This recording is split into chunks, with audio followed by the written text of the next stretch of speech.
Hello everyone, ভিডিওটা ছিল শ্রাবণের প্রথম সোমবারের। কিন্তু জানো তো, সোমবার রাত থেকে আমার এত জ্বর চলে এসছে যে আমি ভিডিওটা এডিটই করে উঠতে পারিনি। কদিন একদমই শরীর ভালো নেই, কিচ্ছু ভাল লাগছিল না, ফোনটা দেখতেও ভাল লাগছিল না।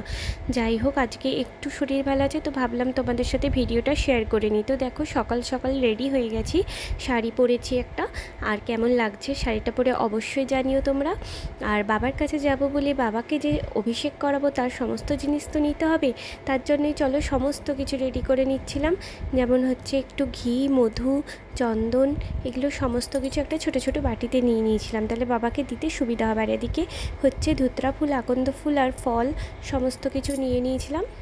আর এদিকে একটা ঘটিতে দুধ আর গঙ্গা জল মিশিয়ে নিয়েছিলাম, অল্প করেই নিয়েছিলাম, খুব বেশি তো লাগে না, বেশি নিয়ে ওই জন্য বেশি করে নিইনি। কেন কি বাড়ির শিব আছে, তা সেখানেও দুধ লাগবে, তো সেটা আলাদা করে বাড়িতে রেখে গেছিলাম।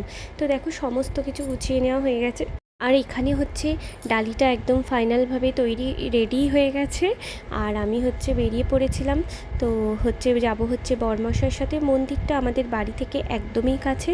তো বরমশাই মন্দিরেই যাচ্ছিলো, ওই জন্য আমি বললাম যে চল তাহলে আমিও ওর সাথেই চলে যাই।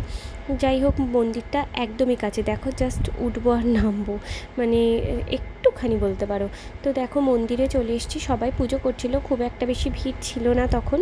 আমি যাওয়ার পরে তারপর আবার অনেকেই এসেছিলেন, কয়েকজনা। তো এদিকে হচ্ছে যাই হোক, একজন দুজনের পরই আমার পালা ছিল। তো তারপরেই হচ্ছে বাবাকে অভিষেক করানোর জন্য বসে পড়েছিলাম। ঠাকুরমশাই ঠিক যেভাবে বলেছিল সেভাবেই করেছিলাম। প্রথমে ঘি মধু মাখিয়ে বাবাকে ভালো করে অভিষেক করে নিয়েছিলাম। তারপর দুধ গঙ্গা জল দিয়ে বাবাকে একদম ভালো করে স্নান করে নিয়েছিলাম। এত শান্তি লাগে মনে এই সকাল সকাল, মানে পুজোটা দিয়ে কি, আর পুজোটা এত সুন্দর দেওয়া হয়েছিল না নিরিবিলিভাবে। আর অনেক অনেক বছর ধরেই আমি শ্রাবণের 4টে সোমবার করে আসি। আর দেখো পুজো দেওয়া হয়ে গেছে, ঠাকুরমশাই অঞ্জলি দেওয়ার জন্য মন্ত্র পাঠ করছিলেন, তো আমি অঞ্জলিও দিয়ে দিয়েছি।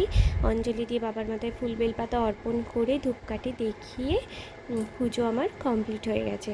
আর এই মন্দিরেই হচ্ছে ষষ্ঠীতলা আছে, এই যে এইটাই হচ্ছে সেই ষষ্ঠীতলা। তো এখানে একটুখানি দুধ গঙ্গা জল ঢেলে ধূপকাঠি দেখিয়ে দেব, আর তারপরেই হচ্ছে চলে যাব মনসাতলাতে। তো মা মনসার এখানেও একটুখানি দুধ গঙ্গা জল ফুল ধূপকাঠি দেখিয়ে দিয়েছি। ব্যাস পুজো এবার কমপ্লিট হয়ে গেছে। এবার চলে যাব বাড়িতে গিয়েও বাড়ির পুজোটা বাকি আছে। যাই হোক, পুজোটা খুব সুন্দর দিয়েছিলাম। আর হচ্ছে বাড়ি যাওয়ার পথে বড়মশাই কাজে চলে যাবে বলে ওখান থেকেই প্রসাদ নিয়ে নিল। আর আমি চলে এসেছি বাড়িতে, এবার চলে যাব হচ্ছে সোজা ঠাকুর ঘরে। তো দেখো ঠাকুর ঘরে চলে এসে হচ্ছে আমার ভোলে বাবাকে এবার সমস্ত কিছু দিয়ে এখানে ভোলে বাবাকেও পুজো দিয়ে দেবো। ভোলে বাবাকেও ঘি মধু সমস্ত কিছু দিয়ে অভিষেক করিয়ে দিয়েছি। তারপর দুধ গঙ্গা জল ঢেলে স্নান করিয়ে আমার পুজো কমপ্লিট হয়ে গেছে। তো দেখো, আমার তো শ্রাবণের সোমবার এইভাবেই কেটেছিল। আর হ্যাঁ, আমিও সবুজ চুড়ি পরেছি, কেমন লাগছে অবশ্যই জানিও। ভিডিওটা এখানেই শেষ করলাম, ভালো লাগলে অবশ্যই একটা লাইক শেয়ার কমেন্ট করে দিও। আর ইউটিউব থেকে দেখলে সাবস্ক্রাইব করে দিও, ফলো করে পাশে থেকো। দেখা হবে নেক্সট একটা ভিডিওতে, বাই।